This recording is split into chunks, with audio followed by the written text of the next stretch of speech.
Spacetime is the geometry of the universe. It is the geometry that surrounds us. The concept of spacetime is often introduced in the context of Einstein's theory of general relativity, or GR.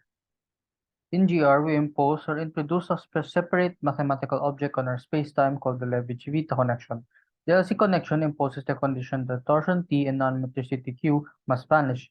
In this thesis, we impose a different connection on spacetime by assuming non-zero T and Q. In this research, we asked what would the effects of T and Q be to spacetime if they are non-zero, that is, what are T and Q in the context of spacetime? We answered this question by deriving a connection with non-zero T and Q and plug this connection into the Riemann tensor and the deviation equation. We first derived the generalized connection, or the connection with T and Q. We then plug this in the Riemann curvature tensor, and by doing so, we get the generalized Riemann tensor, which encodes the curvature of spacetime with T and Q. If we go to flat spacetime, we see that as opposed to GR's flat spacetime, the curvature of a flat spacetime with T and Q has non-zero curvature. Finally, we plug in the generalized connection into the autoparallel deviation equation, which measures the relative acceleration of autoparallel curves on spacetime.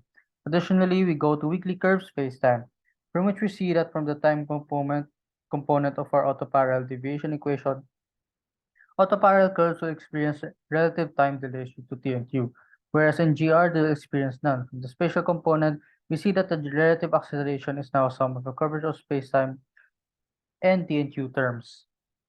To know more about my thesis, join me in my BS thesis defense scheduled on June 19 to 23, 2023. Thank you.